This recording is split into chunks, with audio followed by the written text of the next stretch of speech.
kabla ya hiyo acha nikaribisha mgeni pia ambaye tuko naye hapa, NATHANIEL MONG'ARE, incoming Secretary General wa ANC Party. Wetu wa Baba Musalia Mudavadi. Good to see you. Bro, how are you? Good morning to you. It's been a long time. It's been a long time. Tangu nikuje The Tackle. You know, this is one of my favorite shows. Thank you, bro. Huwa naamka kuangalia. One of your favorite shows or your only favorite show? It's one of the major favorite shows. Niko na mbili, lakini this is one of my favorite in the morning. Ingine ni ya jioni. Good to see you. Good to see you, Bitok. Mazuri ya mwaka. Wengi wamekusalimia. Watu wengi wanakujua. Share many friends. Haya. So nimefurahi sana kuja hapa The Tackle tuchangamue siasa na masuala ya wananchi. Kwanza hongera, nasikia ndio SG mtarajio wa ANC Party. Kabisa, you know, Bitok. Sisi kama chama tuko na nafasi, na sisi kama vijana lazima tujitume kabisa. Na kama kuna nafasi venye sisi tunacheza siasa kwa chama, hiyo kiti iko vacant. Tangu Barack Muluka atoroke mwaka uliopita, nasikia alinunuliwa na Hasla, akaenda huko akatoroka na mambo mengi yetu. Sasa hiyo kiti iko vacant, na where there is a vacancy, power abhors a vacuum. Sasa mimi nimesema there is no harm in expressing ambition katika kiti ambayo iko vacant. So sisi tunataka tufanyie watu kazi. Kipata nafasi ya kufanya kazi kama katibu mkuu wa chama cha ANC, unajua mambo ambayo sisi tunasimamia au tunakutana katika mikutano mingi Bitok. So sisi tunataka tufanyie watu kazi. Cha muhimu ni vijana ambao wamepoteza matumaini. Na ukiangalia leo tumeanza na mjadala mzuri. Umeweza kuuliza swali, kwa nini tunaombea serikali? Na ni swali nzuri ambao umeuliza, na ndugu yetu hapa Ojwang pia ameweza kuzungumzia. Bitok, ukiangalia katika Biblia, na mimi nitauliza watu wetu swali ambao wanatufuatilia, na nitaweka kwa Kizungu. Is evil thriving in the world because there are too many evil people doing evil deeds, or because good people are doing little or nothing about it? I think it's because the good people are quiet. The good people are quiet. Now that is why we are having part leaders. Na I know Ojwang will agree with me that kwamba the good people ambao wanafaa kuwa wanaleta mageuzi na mabadiliko katika taifa la Kenya, they are doing little or nothing at all. So lazima tuamke. That's why tunasema civic duty. Kuna zile civic duty za mwananchi. Lazima tuamke, tuchague viongozi ambao wanaweza tusaidia maisha yetu. You interrogate and then vote. You don't vote and then you interrogate. Tumeona mambo ambayo yamefanyika katika taifa la Kenya. Tumechagua viongozi, baadaye tunakuja kulalamika. So viongozi lazima waamke. Tumeona hata masuala mengi, kuna masuala mazito yako mbele yetu. Tuko na masuala ya BBI ambayo wamekuja. Lazima tuinterrogate masuala kama hayo kabla tujapiga kura yetu. So tusiweze kuja kulalamika hapo tena mbele. Bitok tena watu waanze kusema ati hatukuwa tunajua huyu, hatukuwa tunajua ule. Sasa hizi Bitok ukiangalia asubuhi hii, ukiangalia kwa miaka 24 ambayo Rais Moi alikuwa anatuongoza, aliweza kukopa 624 million only. Kwa miaka 10 ambayo Mheshimiwa Kibaki alikuwa katika uongozi, aliweza kukopa 1.2 trillion only for 10 years. Lakini kwa miaka 8 ama siji 7 yenye ambayo President Uhuru Kenyatta amekuwa kwa uongozi, ameweza kukopa 5.2 trillion. Na hizo ni statistics katika Central Bank of Kenya website. So tunajiuliza maswali. Hizi pesa ambazo zinakopwa kwa sababu haya ni maamuzi ambayo yanaenda kuathiri vizazi vijazo. Hizi pesa ambazo zinakopwa, hizi pesa mbona hatujaziona zikibadilisha maisha ya mwananchi mdogo? So lazima wananchi wetu wajue, aswa vijana, kwa sababu hao wazee wamemaliza mambo yao. In the next 10 years we are not going to have Raila in politics. You're not going to have akina Musalia, akina Kalonzo, akina nani, kina Ruto. You're not going to have these leaders in this politics. Sisi vijana wa vizazi vya sasa ndio tutakuwa katika hizi siasa na maneno ya uongozi. So lazima tuweze kuanza kwa sasa. Tuangalie ni njia ipi ambayo tutapeleka nchi ya Kenya mbele. But umesema hiyo, you've talked about the debt, the national debt, and it's actually quite crazy. I think that's some figures which was posted yesterday about where Moi left it and Kibaki and I'm trying to find it. I think I put it somewhere. Yeah, those figures are out there. They are very outrageous. I think I saw it. I saw some of the figures. For Moi it was about 600 billion for 24 years. Can you imagine that? And Uhuru was taken to 5.3 trillion. Uhuru amekopa 5.2 trillion, and this information is available at the website of the Central Bank of Kenya. Hizi ni ile vitu ambayo imetabitiwa, si propaganda. So ukiangalia Bitok, ukiangalia hali ya uchumi katika siasa ya Kenya, katika nchi ya Kenya kwa sasa, watu wanaumia. Ukiangalia pale manyumbani, akina mama hata kuweza kununua mafuta taa ya kupika ama kufanya kitu pale nyumbani. Kijana hata kununua airtime ama bundles ya kuingia katika the favorite show the Tackle ni ngumu sana. So lazima tuanze kuangalia kwa umakini. Sasa hizi wanataka kutulazimishia masuala fulani, tuweze kupiga kwa njia fulani hizi vitu za BBI. Lazima tuangalie masuala vizuri kabla tujapiga kura. All right. Kabla Ojwang, I would want you to maybe before you weigh in on the topic of the day, because the topic of the day, is there anything that you want to weigh in maybe on the conversation that has started off already? No, I yield the rest of my time on this. I like the discussion and I agree with what has been put. The statistics is clear. They tell a story of reckless borrowing and spendthrift. If somebody is a spendthrift, they are spendthrift, and we all suffer. It is spent by a person. These debts are owed by states, not government. So even if the government leave, the state must pay. And there is a big discussion on Africa, where the discussion was Africa was trying to woo the Western countries for debt relief, because it is the biggest injustice right now for some of those projects. Yet the government is digging the hole deeper, notwithstanding that a lot of African countries are mobilizing for debt relief. We continue digging. One thing, when you're stuck in the hole, you don't continue spinning the wheel and digging deeper. Literally, we are stuck. The economy is thin, very thin. It feels like we're in recession. It doesn't matter what the economists say, because we live in this economy.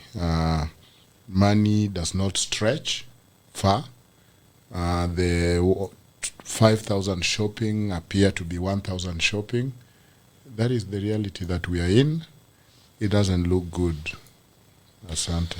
All right. And there's another thing, when you look at government priorities, even as we continue to borrow billions of money, they claim that they're putting money in the economy. But you see, it does not have any direct benefit to the economy. And my question has always been, what is the benefit of the figures that we keep talking about? The economy is growing by 6%, 7%, 15%. What does it mean to a villager who does not have access to roads, who does not have access to medical attention, who does not have access to schools? I'll throw it to you, John, before I throw it to Nathaniel. Right. Is the economy for the guys at the top or for the manager at the bottom? There has been the talk of even Africa rising.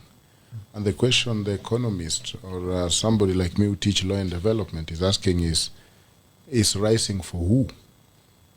Economy is thriving. The question is, it's thriving for who? Is Mama Mboga? Because that's the real test. Is Mama Mboga now better off than they were? There is what is called infrastructural corruption. And this is a real threat than even the corruption that somebody take money that was meant for project. You do mega project with the intention to make money, not to help the economy. That has become, in fact, the latest literature rank that as higher level of corruption than simply taking Kimarer money. Because you bring a project, that project is not well thought, that project is not meant for that economy, but it is meant for kickbacks. So even if you deliver that project and you didn't even take 1 cent in corruption, but the whole project is a scam from the beginning. We have seen a number of those in Kenya. We know that the bigger part of our economy is still existing within the informal. There is invisibility. And I like this debate, Bitok, because you know that even in the US, 2 weeks ago, coming to last week, there was the Robin Hood, where people who are excluded from the economy, people who do not have those funds and are not seeking the services of brokers, came together and said, we are going to buy stock in this business that was falling, and it raised the stock. And all the rich people were mad because the rich people had betted on the other side. And so when the poor people with their few dollars brought their money together and entered Wall Street, it was a bloodless revolution. But now even Biden is contemplating how to make rules so that they don't do that again. You can see in Kenya the issue of class issue, the invisibility of poverty. I saw in Mexico one member of parliament addressing parliament when he had stripped down to his boxers. And he was saying, why are you embarrassed that I'm embarrassing you, I'm Mheshimiwa, but you don't have a problem with all those invisible people in the street who are sleeping in the street, who are naked as a country, yet you continue borrowing and lending. Now, the misalignment is deafening because this is the time that, I was in the rural in Homa Bay. I found that the doctors are on strike. There is no hospital. I had a brother who was sick. I had to take him to St. Paul's. It's a private hospital. Sad. Now, meanwhile, when you hear the national conversation, you'll think we are in two countries. If an alien came from heaven and came to Kenya, you will find a tale of two cities. If you have read A Tale of Two Cities, it was the days of darkness. It was also the days of light.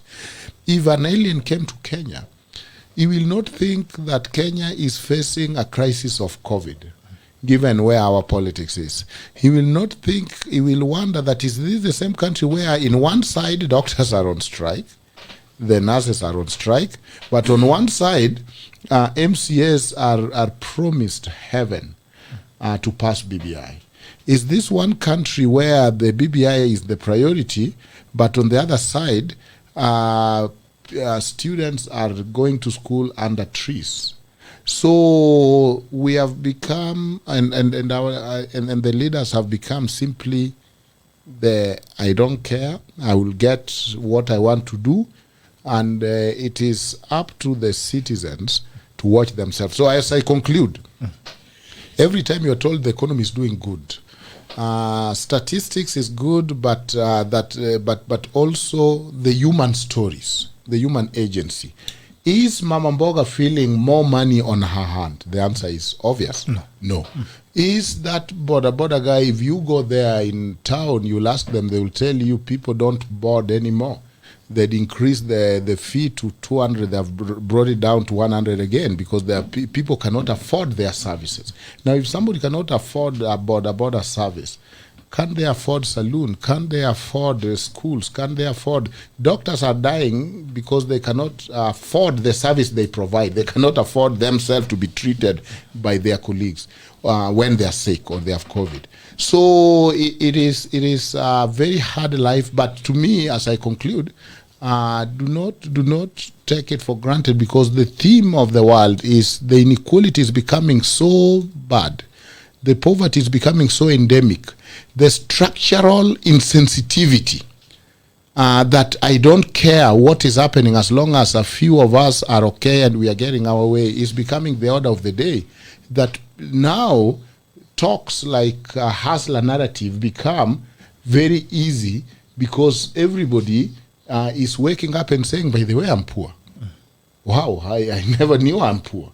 Wow, and you are poor, and you are poor, and you are poor. We are all poor.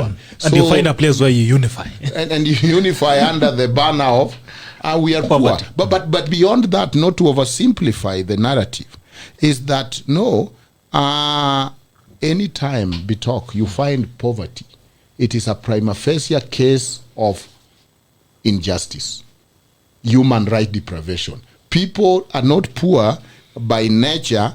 People are poor because the system, the structure has made them poor. And that is a very important discussion. Asante. Oh, that's very powerful. We are not poor because it's a coincidence. We are poor because of policy choice and the fact that the government decided that we must be poor. The question is, Nathaniel, who does the economy belong to? When you talk about economy improving by digits, double digits, or whatever, 4 digits or 5 digits or 6 digits, if the common humanity does not feel it, The common Jude does not have access to roads, access to hospital, medical care, access to food. Who does the economy belong to? First of all, Bitok, you are very correct in saying that the government priorities are very they are wrong. The government priorities have not been aligned to the interests of the common mwananchi. And I think I like what Ojwang has mentioned regarding the issue of the economy and who is it working for. He has asked very pertinent questions. If Africa is rising, who is it rising for? If the economy is doing well, who is benefiting from that economy? And those are very pertinent questions. So, Bitok, if you look at the statistics, and I just want to mention them because I have gone through those statistics regarding the economic growth. Let me perhaps talk about the Jubilee administration. The Jubilee administration, the highest they have ever come to is 6.3%, which was 2019 financial year. The economy grew by 6.3%. But the economy was growing at 6.3% for the top people. Those people who are at the top. It was not growing for the masses, the poor masses of our people at the bottom. So that means that we need to change the economic priorities and change the economic model. And as Ojwang has rightly put it, that if you look at the government borrowing to finance capital projects, these capital projects, for instance, and I'll give examples so that our viewers can understand this. The government will want to construct, for example, an SGR, a standard gauge railway. This SGR project is going to take about maybe 30 years for it to recover its initial investment. But they have borrowed a loan, a commercial loan, that is supposed to be repaid within 10 years.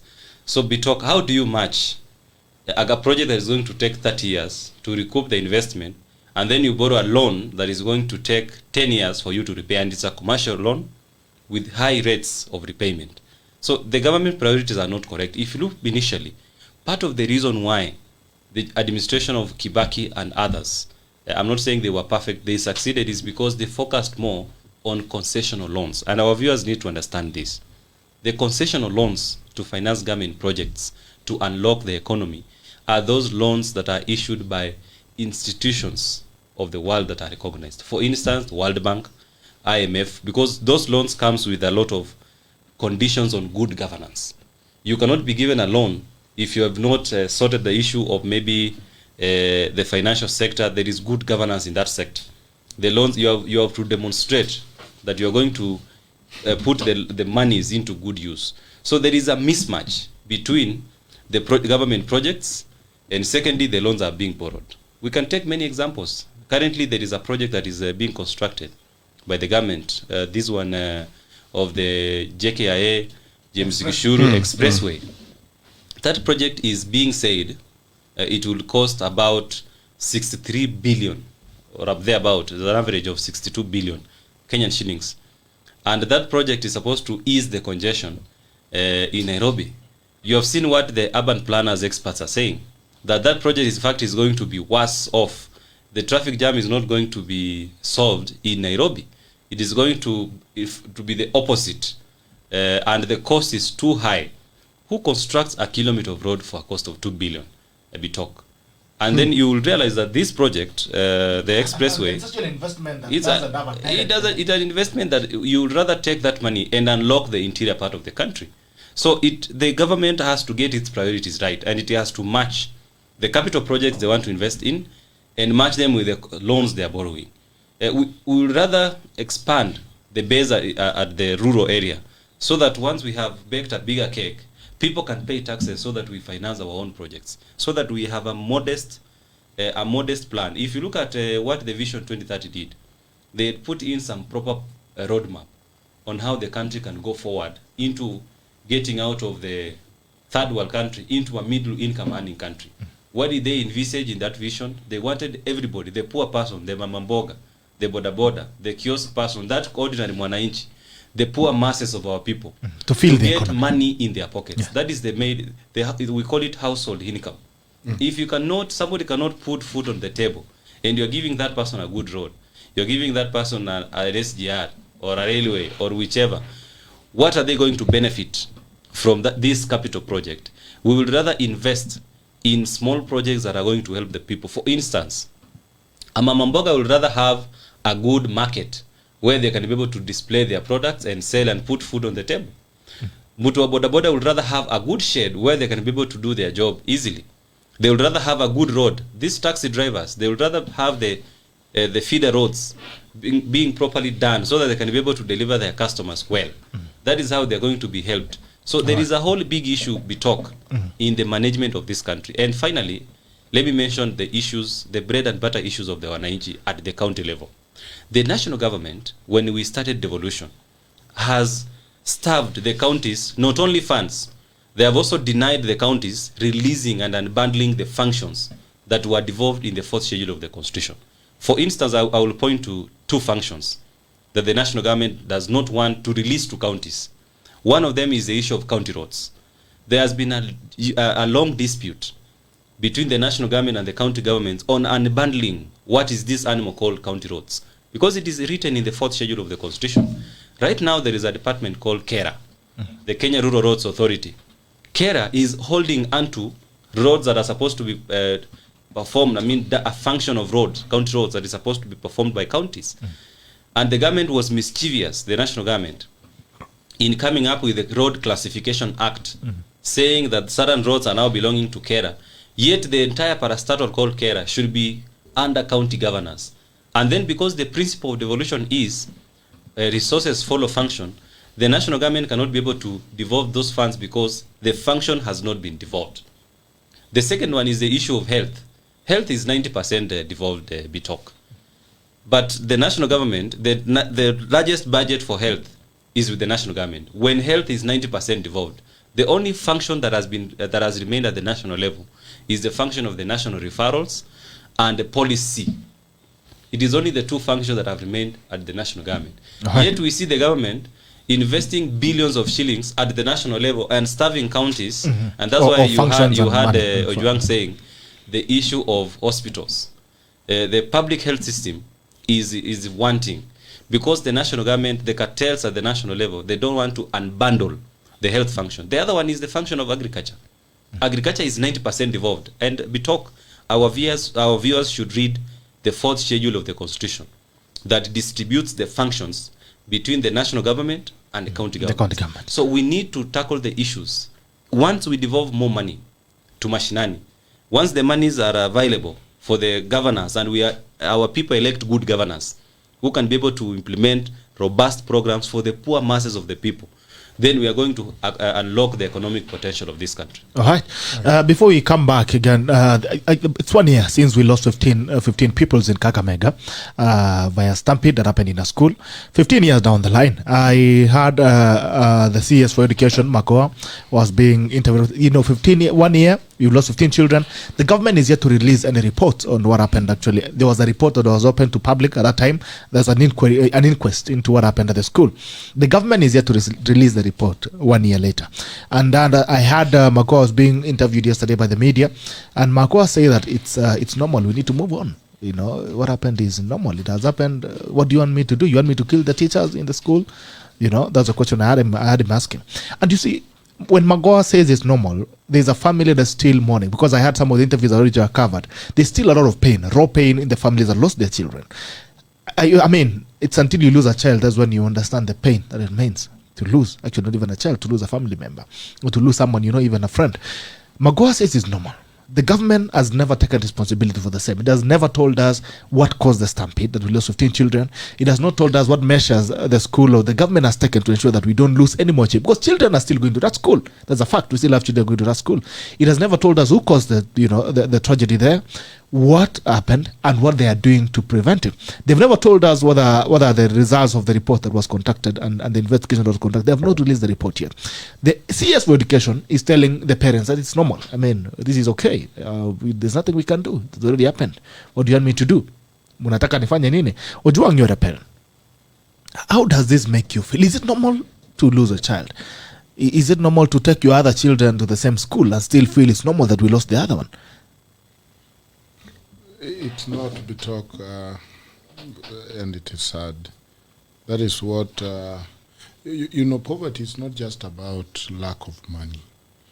It is actually lack of opportunities and choices. If you read Amartya Sen, life was not meant to be like that, where your child is dead and you're told move on, where you still find yourself with no choice but to take your children to the same school without knowing what happened. But that is what poverty does.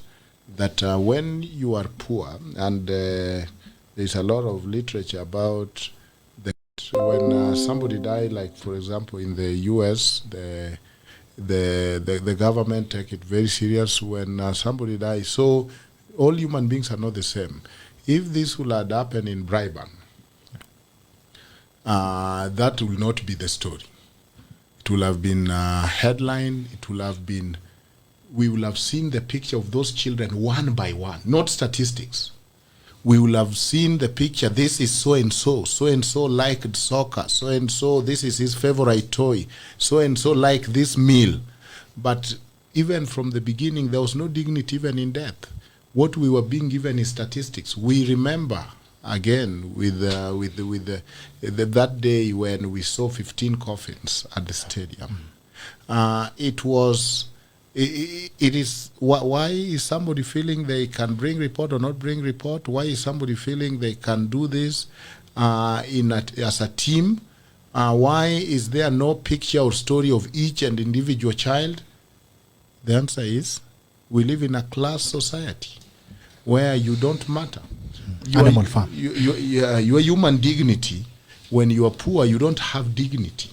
We have, and that is why we talk of statistics. Up to now, even some of us who followed it keenly don't remember even one name of one of the children. We talk of the Kakamega 15.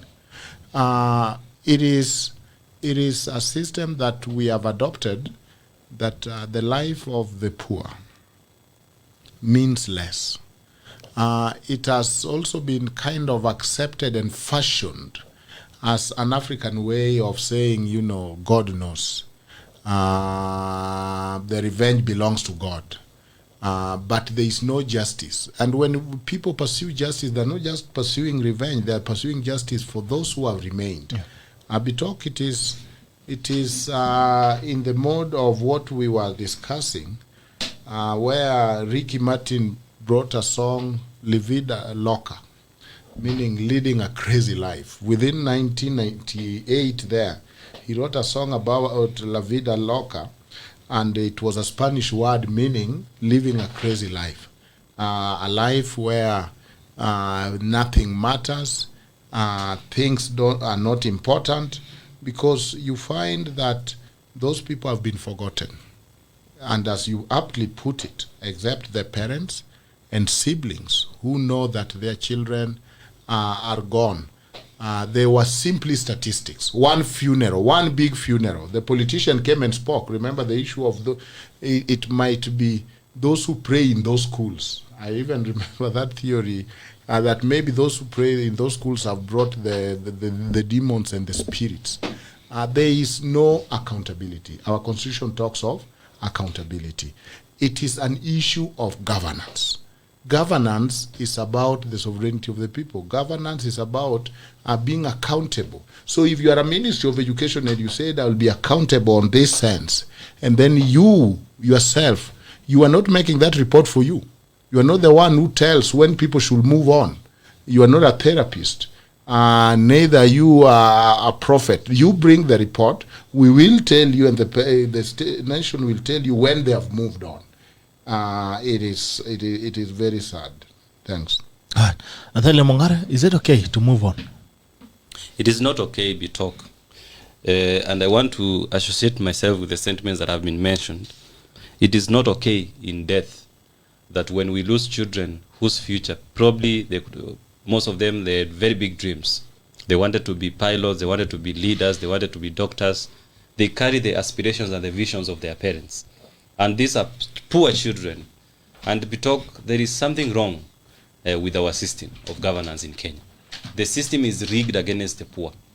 If you are a poor person, you have already been classified that you cannot get justice. You have already suffered in advance. In fact, your fate is known even before you go to the courts, because the system is rigged.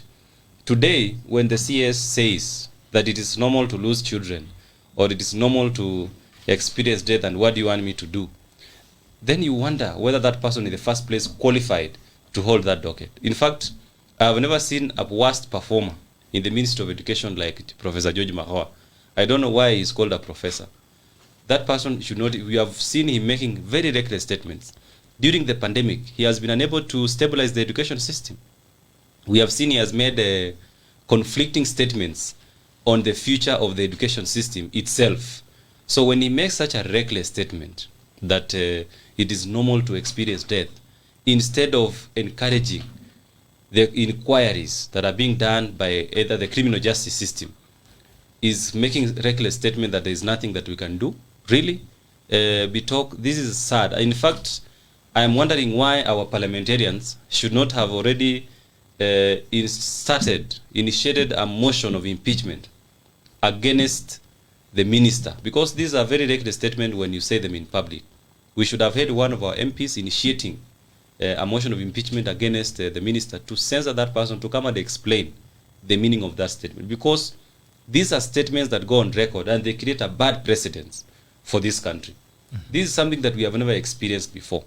And Bitok, if you look at, basically I had alluded to the things he has been able to say. I heard him the other day also making a statement that teachers should be innovative and teach under trees under these times of COVID in the name of keeping social distance. It is not correct when the government is prioritizing resources to non-entities, non-essential issues, when we should be channeling most of these resources to basic issues like basic education.